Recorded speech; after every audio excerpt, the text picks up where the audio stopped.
혹시 이런 경험 있지 않나요? 좋아하는 사람이 생기면 휴대폰을 손에서 놓지 못하고 답장이 조금만 늦어도 괜히 의미를 해석하게 되는 순간. 왜 아직 안 읽었지?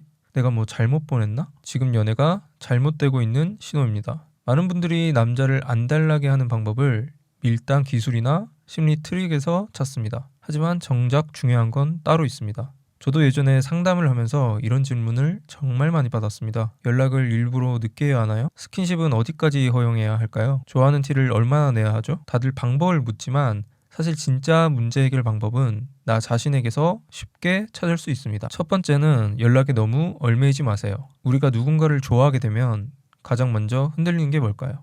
연락입니다. 답장이 조금만 늦어도 괜히 의미를 해석하게 되죠. 문제는 여기서 시작됩니다.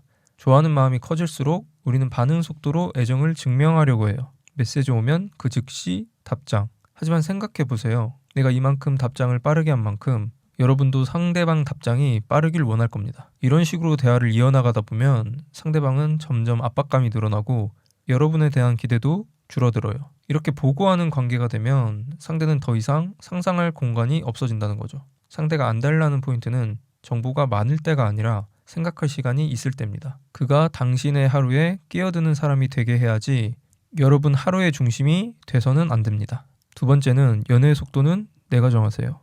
관계에서 속도를 누가 정하느냐는 생각보다 중요합니다. 가까워지기 시작하면 분위기는 자연스럽게 달아오릅니다. 영화 보고 나오다가 손이 닿고 웃다가 어깨를 툭 치고 집에 데려다 주는 길에 잠깐 손을 잡는 것. 이런 작은 접촉은 설렘을 키워주는 장치가 되죠. 문제는 여기서 브레이크가 사라질 때입니다. 남자는 관계가 편해지면 이제 다음 단계로 가도 되겠지 라고 생각하는 경우가 많아요. 그게 나쁘다는 말이 아닙니다. 본능적으로 가까워지고 싶어하는 흐름일 뿐이에요. 하지만 분위기에 휩쓸려 속도를 올려버리면 감정이 깊어질 시간을 잃게 됩니다. 예를 들어볼게요. 서로를 아직 잘 모르는 상태에서 자주 집에 가고 스킨십이 빠르게 진행되고 주말을 거의 같이 보내기 시작하면 겉으로는 가까워 보이지만 사실은 감정보다 물리적 친밀감이 앞서 있는 상태일 수 있습니다. 관계 초반의 긴장은 조금 부족할 때 가장 오래 갑니다. 손을 잡았다고 해서 다음 단계로 바로 가야 하는 건 아니에요. 감정이 안정되기 전까지는 속도를 천천히 가져가세요. 좋아서 하는 스킨십은 괜찮습니다. 하지만 분위기에 밀려서 하는 스킨십은 다릅니다. 속도가 너무 빠르면 설렘은 빨리 소비됩니다. 남자를 안달나게 만드는 건 많이 허용하는 여자가 아니라 속도를 스스로 조절할 줄 아는 여자입니다. 세 번째로는 삶의 중심이 내가 되어야 한다는 겁니다. 연애에서 가장 먼저 지켜야 할 1순위는 항상 나 자신입니다. 사랑에 빠지면 많은 사람들이 착각을 해요. 지금은 이 사람이 제일 중요해 라면서 일도 줄이고 약속도 미루고 취미도 좁고 생활의 중심을 통째로 상대에게 옮겨버립니다. 처음에는 그 모습이 헌신처럼 보이죠. 하지만 시간이 지나면 균형이 무너집니다. 상대의 기분이 곧 내 기분이 되고 답장이 늦으면 하루가 흔들리고 싸움 한 번이면 일도 손에 안 잡히는 상태. 이건 사랑이 깊어서가 아니라 내 삶의 중심이 상대방으로 옮겨갔기 때문입니다. 삶의 1순위는 항상 내 일, 내 목표, 내 성장, 내 방향이어야 합니다. 그래야 관계에 작은 파도가 와도 여러분은 쓰러지지 않습니다. 하지만 연애가 인생의 중심이 되면 조금만 틀어져도 모든 게 같이 흔들립니다. 그리고 관계가 끝나는 순간이 오면 사람들은 흔히 이렇게 정리해버립니다. 그 사람 때문에 내 인생이 꼬였어.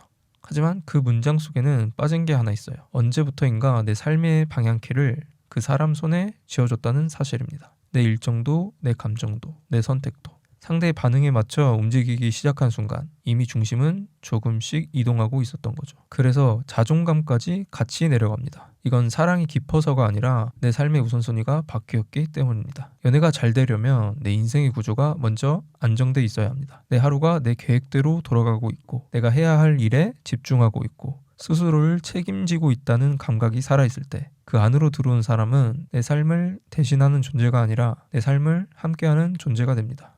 결국 오늘 이야기의 핵심은 이겁니다. 남자를 안달나게 만드는 건 연락을 끊는 기술도 아니고 일당을 계산하는 방법도 아닙니다. 내가 먼저 중심을 잡는 것입니다. 연락의 속도를 내가 정하고 관계의 템포를 내가 조절하고 삶의 1순위를 내가 지키는 것. 이 세 가지가 흔들리지 않을 때 비로소 상대는 당신을 가볍게 대할 수 없게 됩니다. 이제 이해하실 겁니다. 상대가 나를 더 좋아하길 원한다면 계속 확인하고 매달려서 얻는 게 아니라는 걸요. 내가 불안해서 잡는 게 아니라 상대가 스스로 다가오게 해야 합니다. 누군가를 끌어당기는 사람은 자기 길을 잘 걷고 있는 사람입니다. 여러분도 곧 내 템포로 자신있게 걸어가고 있을 때 어느샌가 상대가 내 발걸음에 맞춰 옆에서 함께 걷고 있을 겁니다. 오늘 영상이 도움이 되셨다면 구독 부탁드리겠습니다. 지금까지 로맨스 메신저 이준이었습니다. 감사합니다.